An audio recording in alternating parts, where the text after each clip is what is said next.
Welcome to Excel Intuition. This is Suzanne. This module looks at date functions. If you haven't already done so, I recommend you pause the video and download your own copy of this companion workbook so you can follow along in your own workbook, and then you can work the challenge worksheets before they're demonstrated in this module. So the first thing I want to do is explain how Excel stores dates. One day is represented as a digit, as an integer. So basically, the number 1, if I type a 1 into a cell, that initial 1 is in general format. But if I convert that into a short date, that 1 would represent the day January 1st, 1900, which is essentially the beginning of time according to Excel. So I'm going to go ahead and clear that contents because I've already put that information into this illustration that I've created for you. We've got a timeline here that shows day 1, January 1st, 1900, is stored as date serial number 1. And then a date in the future, which is recent in the present time, of say the date of November 29th, 2022, that date is stored as serial number 44,894. So up here, the same number in general format is that serial number 44,894, but in date format, it looks like November 29th, 2022.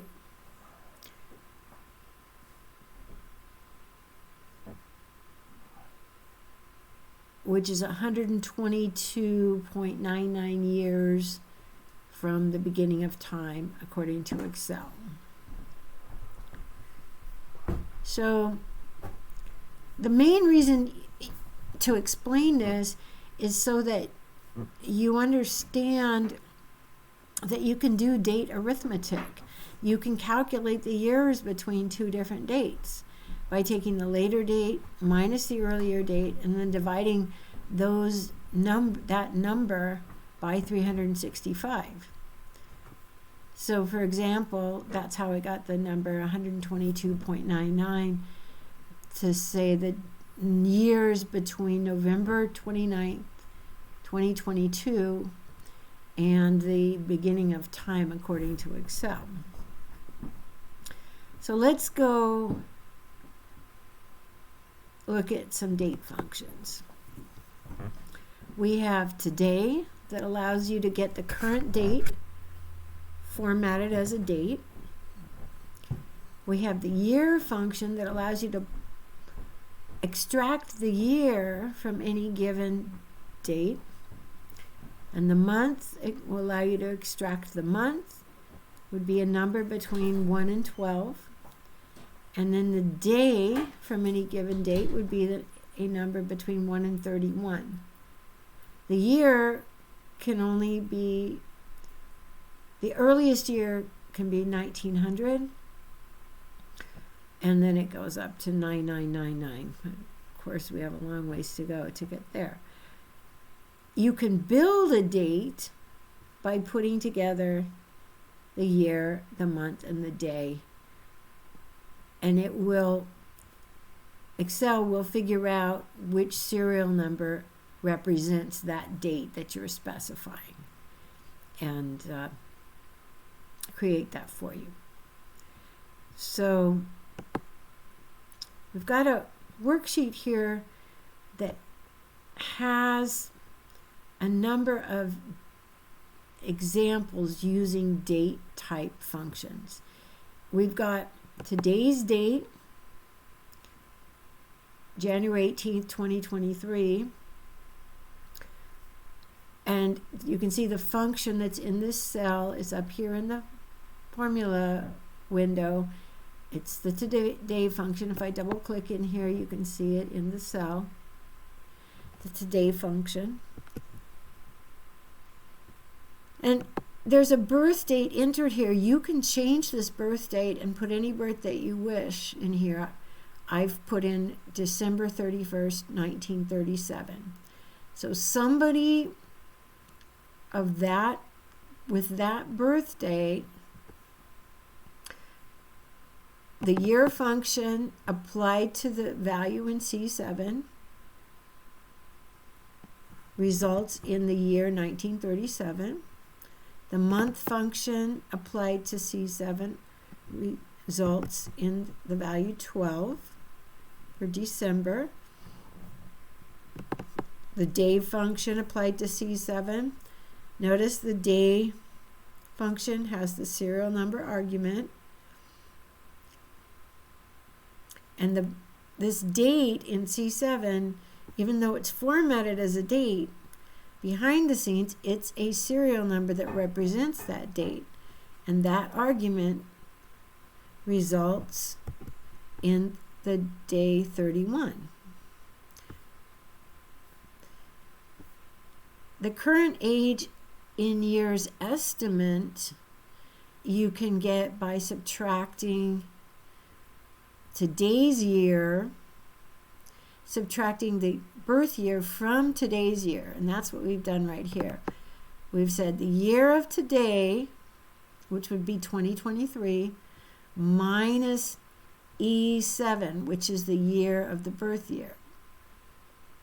That results in an estimate that that person is 86 years old.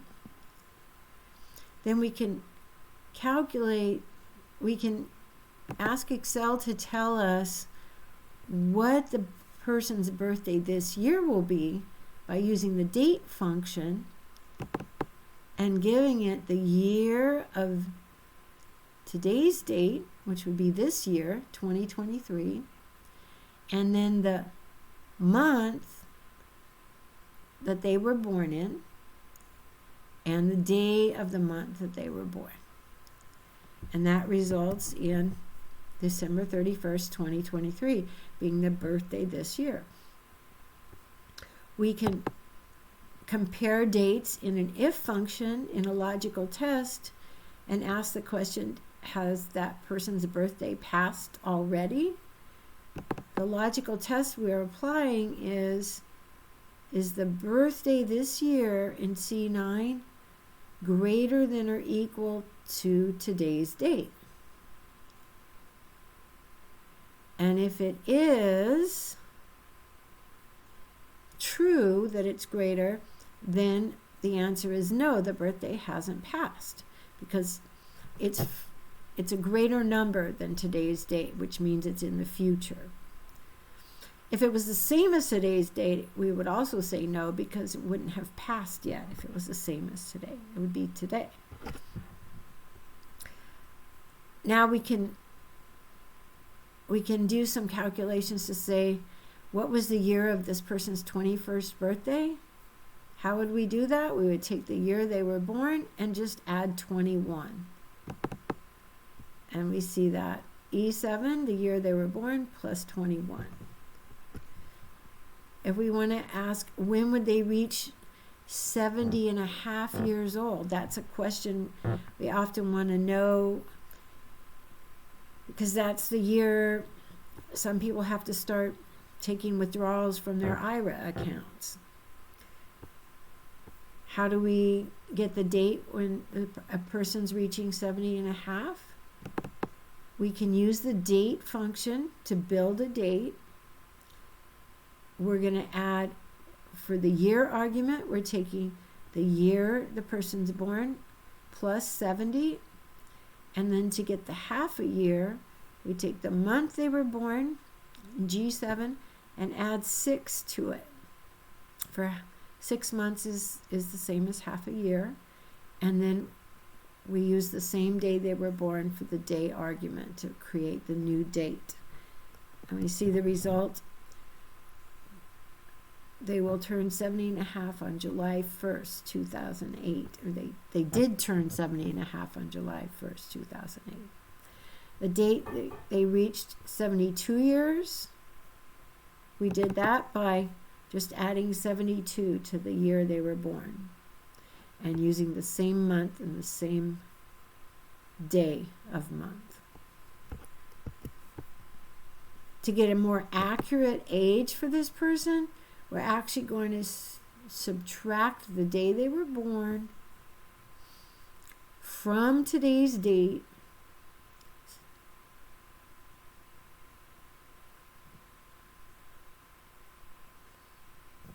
and divide that by 365. So they're actually 85.11 years old right now, not actually 86 yet, because their birthday's not till the end of the year. And then what's their half birthday following their birthday this year? We get that just by adding 6 months to their birthday this year. We get the year of this year, the year of today's date, year of C6, and then we use the month of their birthday, which is in G7, but we add 6 to it, and then we use the same day as their birthday for that.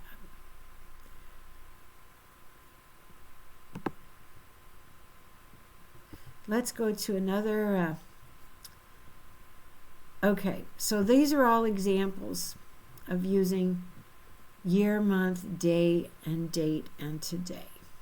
Now we're going to go to a worksheet where you can challenge yourself. And I recommend you pause the video and see if you can do these before you watch the demonstration. This is a worksheet that includes the names of some of the world's present and past leaders. And if you click on these different names, you can go to some information about that person if you'd like to. So we've got birth dates for these different individuals, and we're going to use functions to answer these different questions. We're going to start by putting in a function for today's date, which we know is the today function. There's no argument in that. Now, to get the birth year for this birth date, we'll use the year function and give the argument of the actual birth date to the year function. And we can use the same function for the entire column. To get the birth month, same idea. The month function applied to the birth date.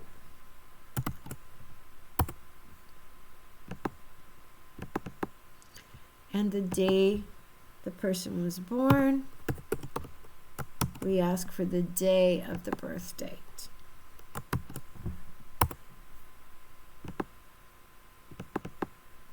And you might just want to take a look and make sure all the answers are consistent with what you expect.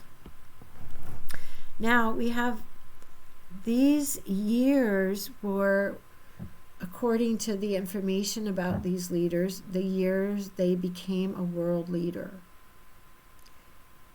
So here you're asked to calculate the approximate age they became a world leader.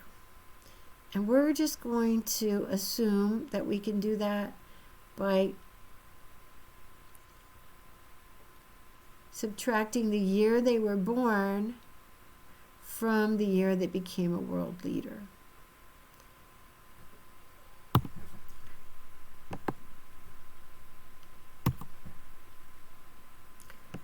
So the year they became a world leader minus the birth year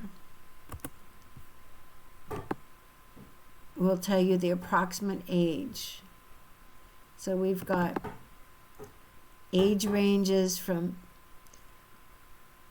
the youngest person was 36 when they became a world leader, and the oldest was somebody who was 76, Nelson Mandela.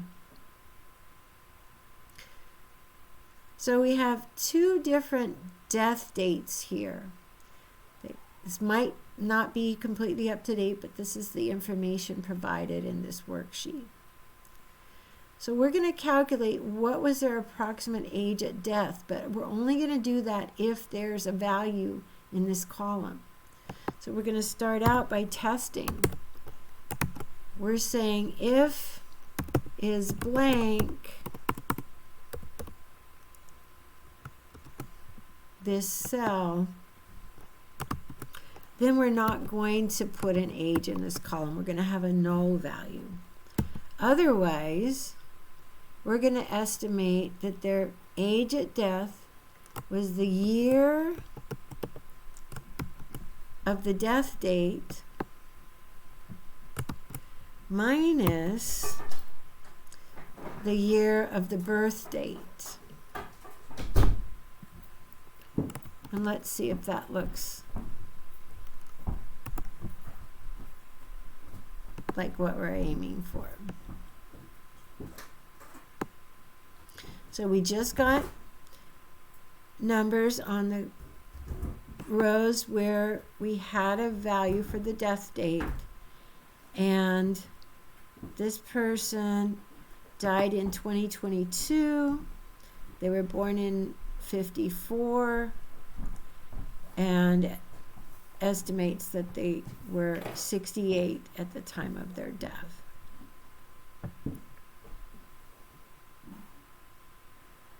Now we're asking this column, if alive, what would their current age be? Here we can do a more accurate calculation.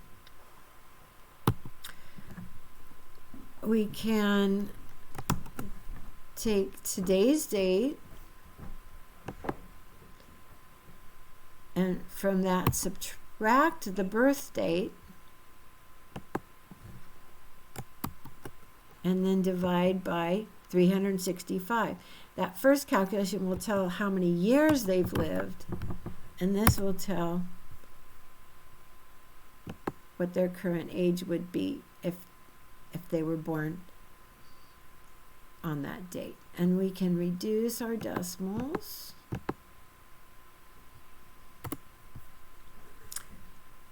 And actually what I want to do, I want to put an if function around this, because we don't want to do this if we already have the knowledge that they are no longer living.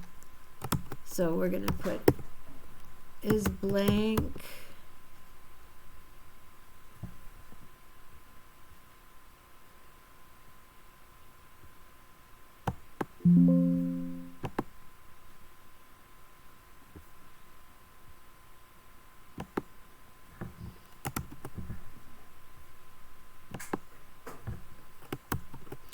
if the death date is blank, then we're doing this calculation. Otherwise, we are not going to put a current age in here. So we have an if function. If is blank I7, then we'll calculate their age. Otherwise, we'll leave this cell looking empty.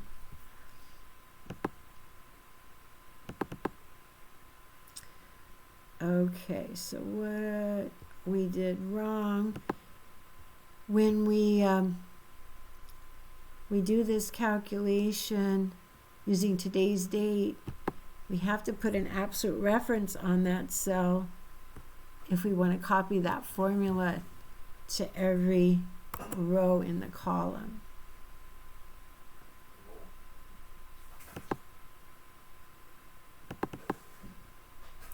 And now we've got their current ages of these leaders. Now to do the birthday this year, we're going to use the date function. The year is going to be the year of today's date. And here we're going to want to use that absolute reference again.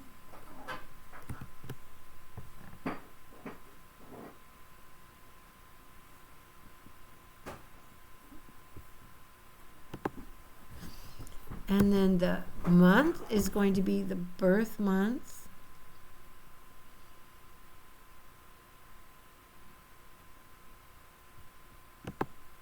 Of the person in that row, and then the day is going to be the day of the month they were born. And we'll get the birthday for everybody, even those who are no longer living.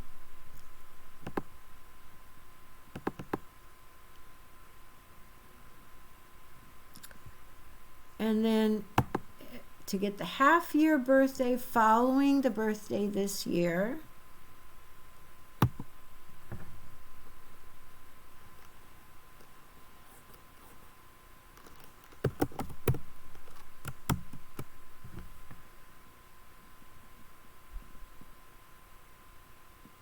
we're basically going to do the same formula but add 6 months to it.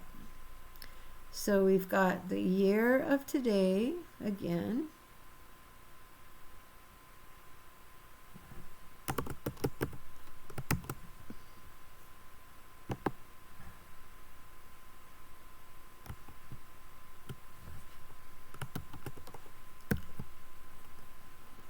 And we've got the month of the person's birth plus 6. And then we've got the day of their birth.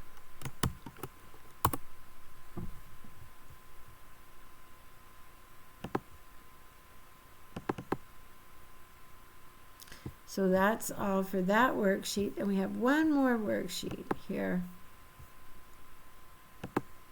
We're going to do some date arithmetic with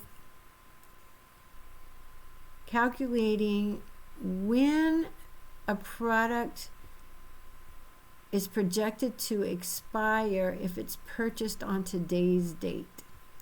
So first we're going to enter a formula for today's date using the today function. And then we're going to get the year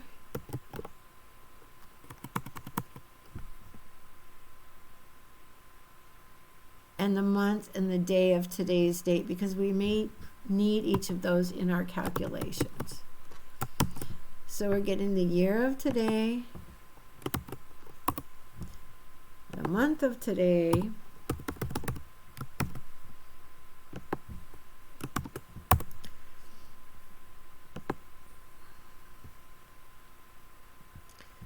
let's see what went wrong here.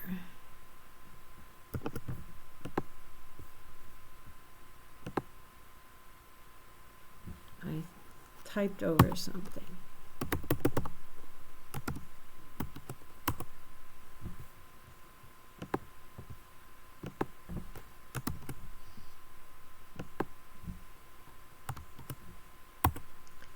And the day of today.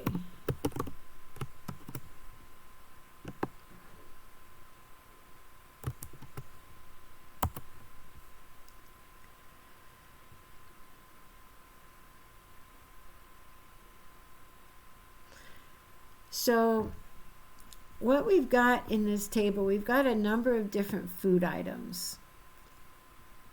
And then we've got projected expiration if purchased on today's date. And the data in here was gathered from a website that recommends how long things are likely to last. So in some of the comments, I've given you details to tell you that any given food item, the amount of time before it expires is not going to be given to you in more than one column. So it's either going to be given in days, months, or years, but they're not going to be cumulative. So you could presume that you could,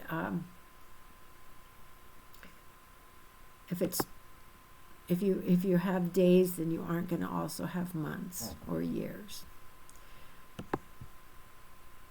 So we want to calculate the day in the future using the values in the days, months, and years columns based on today's date.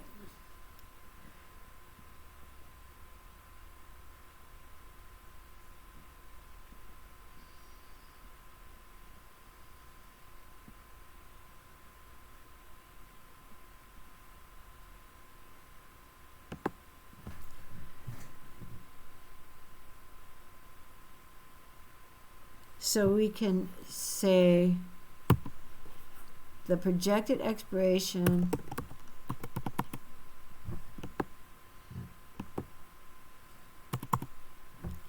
is going to be the date of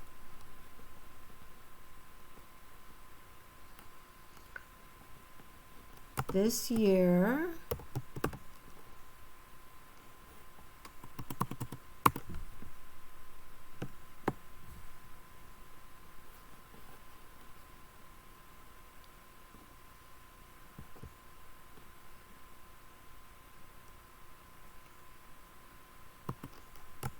plus the value in the year and this month plus the value in months and this day plus the value in days. So in this case, today's date is January 18th, and 21 days from now would be February 8th.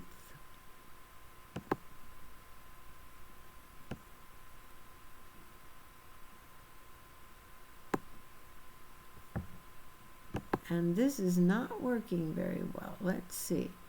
Because we have to put absolute references on the values coming from these cells. So we've got C5 needs to be an absolute reference.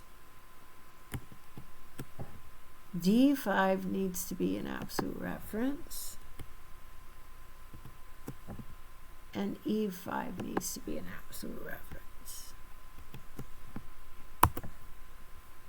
Now let's try again. And let's take a look. For the ones that are supposed to last a year, we've got today's date plus a year. So January 18th, 2024. There's something projected to last 6 months. We've got July 18th, 2023. 3 months, we've got April 18th, and so on.